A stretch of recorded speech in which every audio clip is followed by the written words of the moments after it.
Assalomu alaykum. Mana ko'p video qo'yganimizdan bir tomondan sal xijolatman ozgina.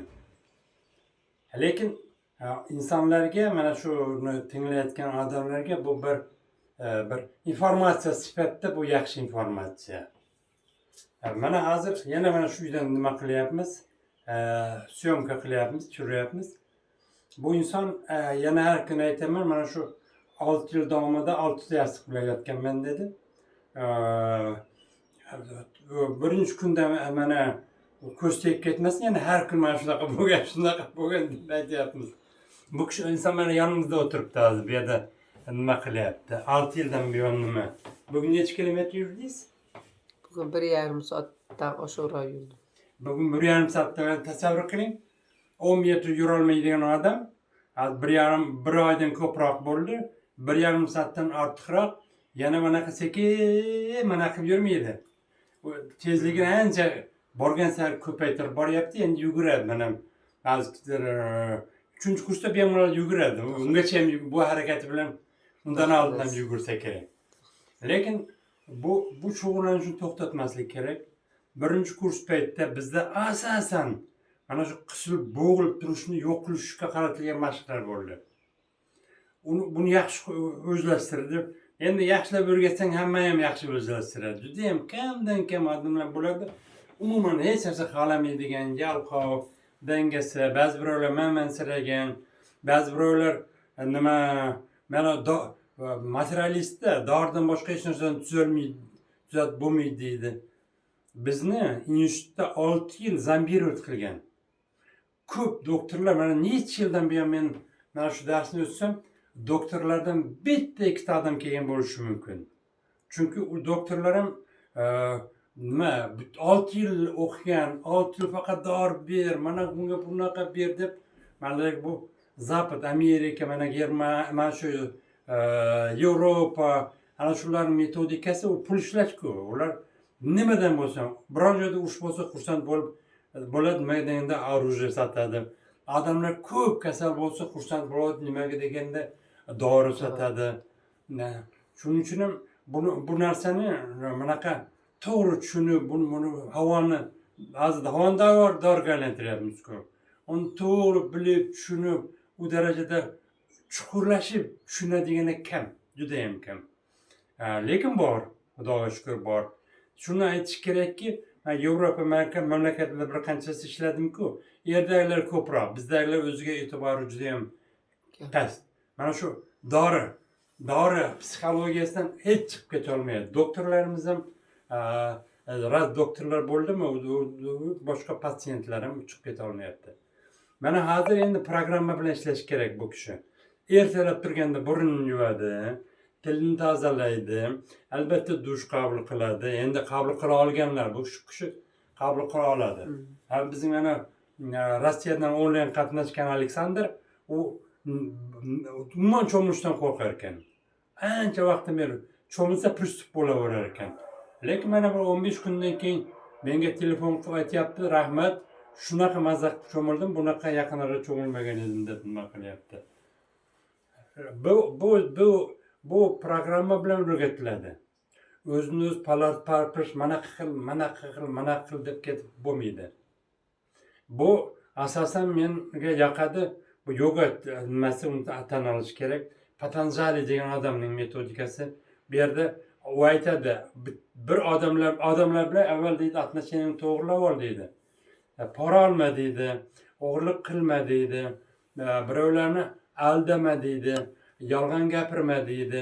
Agar senda mana shunaqa odatlaring bo'lsa, masalan, amalparast, paraxo'r, haligi shunaqa iflos ishlarni qilib boyiydigan odamlar ham bor-ku. Shunaqa bo'ladigan bo'lsa, senda unaqa nimang tozalanmaydi, ichki olamingda qora bo'lib turaveradi deydi.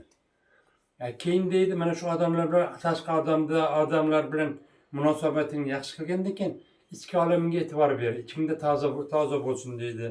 Alloh taolo haqida xayolim doim Allohda bo'lsin deydi. Ular ham Xudo haqida gapiradi. Doim deydi, agar sen fikr zikringda bittagina fikr faqat Alloh bo'lsa deydi, senga hech narsa kerak emas deydi. Lekin unaqa qilib olish juda ham qiyin deydi. ichki olamni yaxshilab tozalab olgandan keyin albatta birovlarga yaxshilik qil deydi, odamlarga deydi iloji boricha ovqat ber deydi. Bizdagi ham musulmonchaga yaqin ular ham. Undan keyin deydi har xil tanaga mashqlarni qil deydi. Tanani ochib olishing kerak deydi. Mana bu kishi ertalab chiqib yurib keladi, tez yuradi.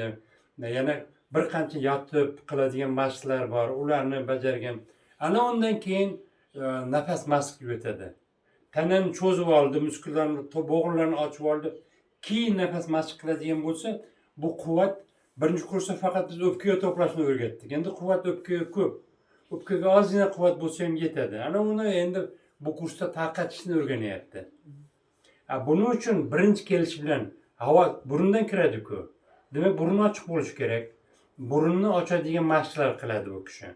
Mana bir sanab o'taman, lekin sizlar unaqa bu kishi qiladigan darajada bilmaysiz. Nafas olgan paytda mana birinchisi masalan manaqa tekshirib ko'radi. Agar o'ng chap burun tiqilgan bo'lsa, birinchi marta sekin chap burundan nafas olib, o'ng burundan chiqaradi. Bu birinchisi. Lekin nafas olishning farqi bor. Bu manaqa nafas olgan paytda past o'pkaning pastki qismini to'ldirib, bu maxsus nafas oladi. Internetdan buni o'rganish juda ham qiyin. Bu bir oydan buyon, bir oydan ko'pdan buyon bu kishi bajaryapti. Shuning uchun bu kishiga tushunarli bo'ladi. Tushunarli bo'lgan o'zida har kun takrorlayapmiz. Keyin ikkinchi mashq. Keyin yopganda mana bu katta bosh barmoq, keyin nomus barmoq bilan yopiladi. Endi menimcha bu birdaniga manaqa sizlar uchun informatsiya qisqasi. Ikkinchisida mana nimani ikkinchi burundan, birinchisi yopiq burundan oldi. Bekitdi, ochiq burundan chiqardi. Ikkinchi mashqda ochiq burundan oladi. Ikkala burunni bekitadi, og'iz albatta bekik. Keyin yopiq burundan sekin chiqaradi. Chiqarganda ham oldin yuqori qismidan o'pkaning keyin o'rta qismi, keyin past qismidan chiqaradi. Bu kishi bilan bu syomka bu mana shu kishiga bag'ishlangan. Boshqa odamlarga shunchaki informatsiya, keyin bir sovg'a deb qabul qiling. Bu juda ham jiddiy mashqlar. Uni hamma ham tushunavermaydi. Buni tushunishi juda ham kam. Uni bajarish kerak. Bajarish ham kam. Bajargandan keyin qanaqa o'zgarishlar bo'lganini bilish kerak. Keyin buni bajargandan keyin quvvatni ushlab qolavish kerak, olish kerak ikkinchi kursda. Keyin bu quvvatni organlarga yuborishni bilish kerak. Shuning uchun men aytyapman, qayta aytyapman. O'zdan o'z bu astmatik spiritular bu kishida ketgan yo'q. Bu qancha to'g'ri dorisiz, lekin qancha mehnatning mevasini hozir nimasini yeyapti. Mana plus pomeshnasi yo'q-ku. Uxlaydi, uxlay olmasida ovqat unaqa nima qiladi. Endi haqiqiy odamga aylandi-da, u oldingi odamga aylandi. Mana to'g'rimi? To'g'ri. Hech narsani bo'rtirmaymiz. To'g'ri. Keyin uchinchisi, mana bu chap burun tiqilsa, mana buni nima qiladi? Mana chap burun tiqilgan, chap qo'lni o'ng tomonga qo'yadi. Agar o'ng burun tiqilsa, o'ng qo'lni bu yoqqa. Chap burun tiqilsa, oldin chap tomonda mana bu yerda qiyg'u degan tochka bor. Mana shunchaki mana qilib uqalaydi. Soat 2-3 minut. Keyin bunisini uqalaydi. Soat sirkasi bo'yicha, keyin soat sirkaga qarshi. Mabodo ikkala burun tiqilgan bo'lsa, mana bu uravnoteивающий pranayama deydi. Bir-biriga moslashtiradi. Chap burun bilan o'ng burunni, aql bilan jismoniy kuchni, отрицательный bilan положительный. Mana shu ikki tomonlama, kecha bilan kunduzni. Bu juda ham katta texnika. Faqat buni tushunish uchun ko'p suhbat bo'lish kerak. Mana bu ikkala burunni ochadi. Ikkala burunni ochadi. Keyin yana bitta nima bor? Mana bu yerda jama bor, chuqur. Mana. Chap burun tiqilsa o'ng qo'l bilan, o'ng qo'l tiqilsa chap qo'l bilan sekin bu tomonga. Mana shu yerda nafas markazi joylashgan. Продолгователь o'yinchoq mavzu bor. Ana shu yerda дыхательный центр, nafas markazi joylashgan. Sekin uqalab pastlashib borish kerak. Mabodo kechqurun tiqiladi burun. Ko'ryaptimi qani? Kech. Agar chap burun tiqilsa, mana buni qilib yotish kerak meni. Ko'rdingizmi? O'ng oyog'im to'g'ri bo'lib turib, chap oyoq mana qani. Kechasi burun tıkılsa, chap burun tıkılsa, o'ng tomonga yating, o'ng burun tıkılsa chap. 5-10 minutda shunaqa ochiladi. Buni men o'ylamaganman. Men ham birovdan o'rganib nima qilaman. Faqat men 30 yildan ko'proq tajriba bor. Har kuni qancha odamlarni davolayman. Onlayn qanchasi qatnashyapti. Shuning uchun ming yillardan buyon bu tekshirilgan metodikada.